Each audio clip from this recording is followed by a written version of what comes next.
Well, hello there. I'm so glad you're here. And today I want to talk about one of those needle movers for your course business. It's one of those things that can absolutely positively make a difference in how many sales you're making, but only if you do it correctly. So let's jump in. Welcome to the Course Creators HQ podcast, helping you navigate the latest techniques for creating and marketing online courses. And now, here is your host, Julie Hood. So this week is so exciting because we are working on a brand new workshop. It's called Effortless Email Marketing, and I'm giving it as a bonus for everyone who signs up for Kajabi using my affiliate link before July the 26th. So if you're interested, be sure to go to the show notes at coursecreatorshq.com/52. I have the link in there that will show you exactly what's going on. It's a really amazing special, 90 days for only $99, so you're only paying $33 a month. And I've got a whole bunch of workshops to make sure that by the end of the 90 days, you're up and running.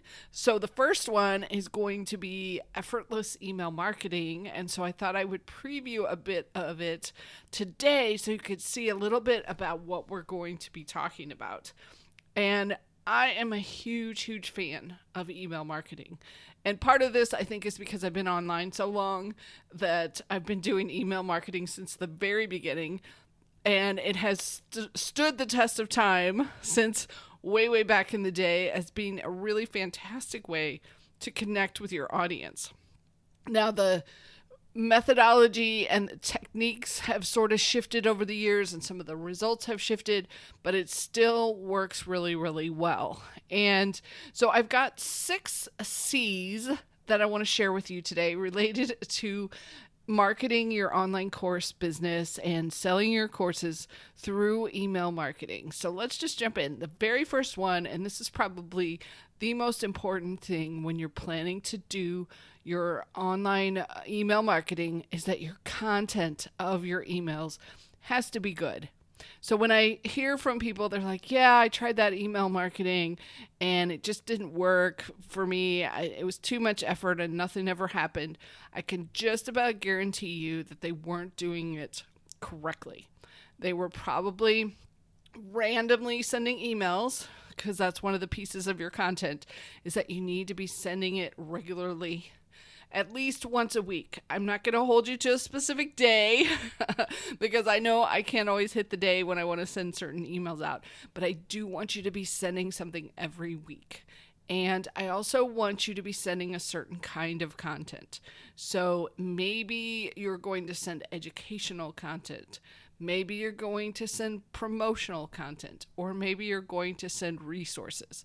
But those 3 types of content are very essential that you're sending out to your list because you want to be building that relationship with them. So they know that when they open the email from you, it's going to be really good content. That's the first C, is your content. And then the second C is what I call click. And by that, I mean, I want in every single email that you're sending out, I want somewhere that you are sending people to go click. And here's why. We're going to send out emails and sort of train the audience that's getting them that, hey, when I get an email, I need to open it. It will give me some really good resources, really good information. And then there's going to be a link to go to something next. Now, sometimes that will be free things. So you can just give out some of your freebies. You can send people to other people's freebies where you are giving out really good information and resources and stuff that's helpful for your audience. Sometimes it may be your podcast episode or a blog post that you're doing or a video that you're sharing. Whatever it is content-wise that you're putting out, you're sending them clicking over to that additional content. And then the third thing that you're going to do is every once in a while, you're going to send out clicks for promotions for your online course. And this way, we're sort of training the audience that, hey, when I get these specific emails, I open them. They'll have really good information and helpful things for me, and then I'm going to be clicking somewhere. So it's just a subtle sort of strategy, but it can make a huge difference for your audience when they know that they're going to be clicking on to the next thing. So that's number 2 of our 6 C's, which is the click. And then number 3 is an acronym called CRM. And CRM actually stands for Customer Relationship Manager. And there's so many different tools that CRM means a lot of different things to different people. So I'm going to give you 2 different categories of what I call CRMs. So one of them is the software and the tools that will let you send out email newsletter broadcasts and autoresponders. And by that I mean you're using the tool to send out an email message, either like your weekly messages, or you're sending out automatic messages. Say when somebody signs up for your list, they get an automatic message from you. So that is one type of CRM. And so it's things like ConvertKit, ActiveCampaign, Aweber. I use one called Drip. A lot of people use MailChimp, which, by the way, I'm not a huge fan of MailChimp, and here's why. They make it really, really difficult if you want to have more than one freebie that you're giving away, when you have more than one lead magnet. Unless they change this in the last 6 months or so, every time I work with a client on MailChimp and we're trying to do multiple lead magnets with them, it's a huge headache. So not a fan of MailChimp, but there's lots of other really fantastic tools. And even the Kajabi special that we're talking about this week is also, it includes the CRM, the email newsletter functionality inside of Kajabi. So that's one type of what I call CRM software. And it'll be something you want to pay for because you want to know that it's always going to be available. There's some support there in case you get stuck or you have any problems. It's one of the things you really need to consider a key piece of your arsenal for your business. Now, the other type of CRM that I'm not talking about today is more of what I call a sales system. And by that, it's where you're gathering individual leads and contacting them. And a lot of sales teams will use these kinds of CRMs where they're trying to get connected with individual leads, contacting them with messages.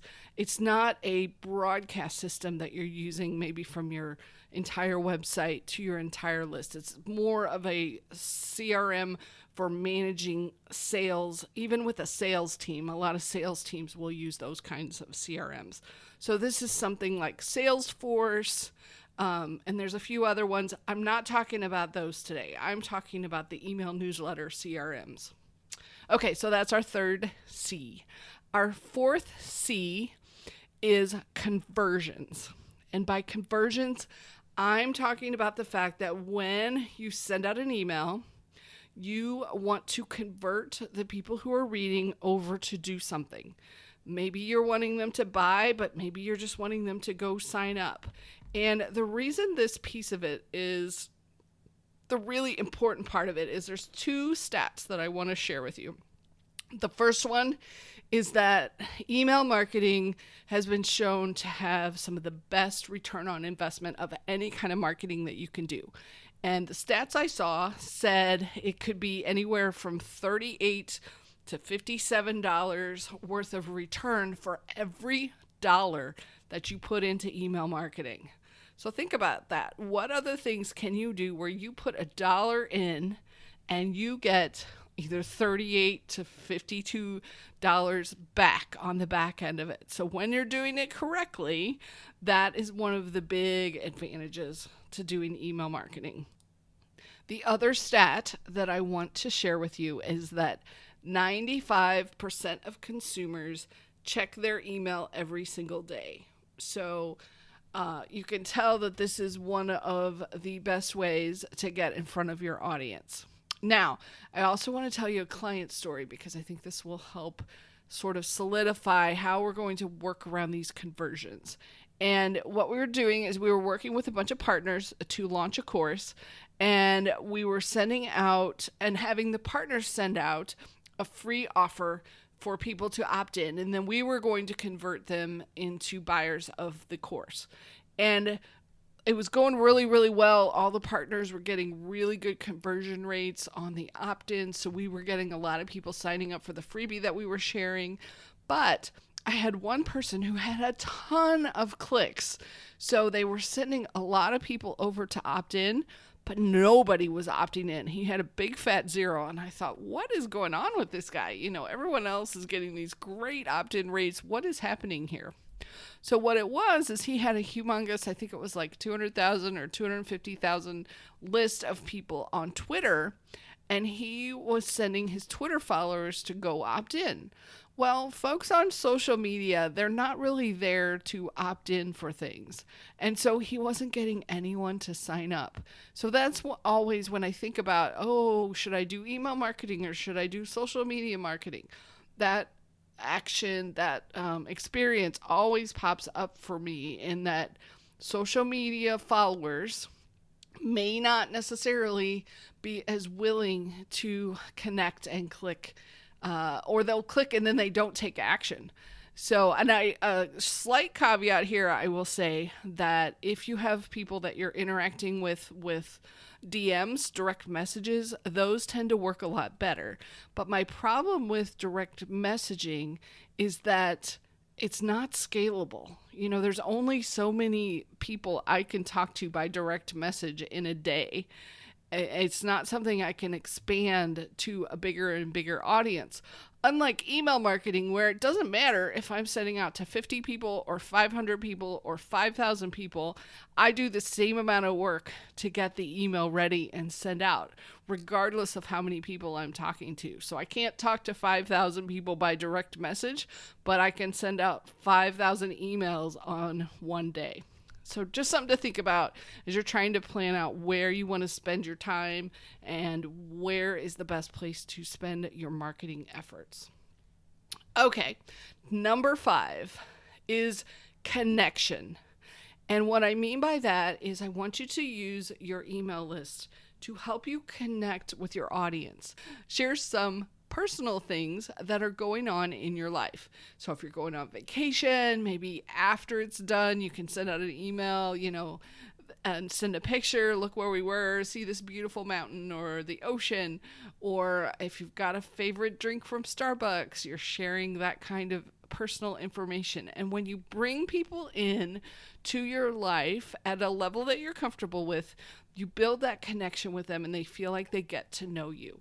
So it's a whole nother level of reaching your audience and resonating with them. So definitely think about how you can use your email newsletter for connection. Now, I don't mean send an entire email newsletter that's all about your day and this terrible experience you had and it just talks about you. That's not what I want you to do. What I want you to do is maybe have a single paragraph at the beginning where you're talking about something that's going on for you, and then switch over into the information and the helpfulness that you're giving out to your audience. So this isn't a huge part of your emails, but it is a very critical part to help build that connection with your audience. And then number 6, obviously, is your courses. Because what better way to tell your students about your courses than giving them information through the emails that they're receiving? And you can do this really, really well, especially if you start sort of hinting about what's coming and help them feel part of the process as you are putting your courses together. They'll feel even more invested in what you're doing and more excited about it.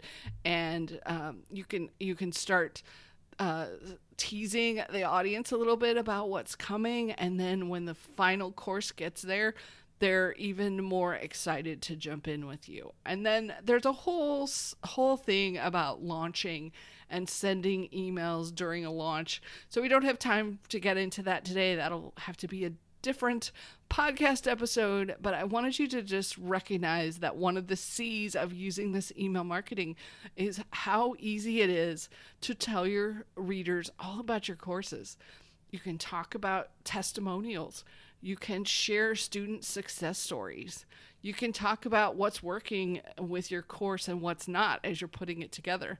You can ask them questions about, hey, are you more interested in this topic or in this topic, to help you figure out, should I include this or shouldn't I? All of those things are really easily done through your email list. So I hope this gives you some food for thought this week. Some things that you're wondering about, like how should I be using email marketing in order to move my course business forward. So make sure you hop on over to the show notes and think about jumping in, because one of the things that you will get with the Kajabi special that's only $99 is you get this effortless email marketing workshop with me that we're doing on July 29th. So you get that, plus you get 2 more workshops. We're going to talk about putting your sales pages together for your course. We're also going to talk about joint ventures. And then I have another little mini course that I'm giving away about putting your course together, because the goal is that by the end of these 90 days, I want you to feel up and running and ready to roll with selling your next online course. So I hope you enjoyed this episode today. If you got anything fantastic or helpful or even just a little bit useful about it, one of the things that could really help me, if you wouldn't mind, I'd so appreciate it if you could share in a Facebook group and say, hey, I watch this and listen to, not watch, I listen to this Course Creators HQ podcast, and it's one of the ones that I get a lot of good information for. If you could tell people in Facebook groups about it, I would really, really appreciate it. It'll help us build the audience and get in front of more course creators and spread the word so that we can improve the world. I truly believe that course creators can change the world by sharing what we know and improving other people's lives. So thanks so much for listening. I appreciate you, and I hope you're having a fantastic week. We will catch you next time on the next episode. Take care.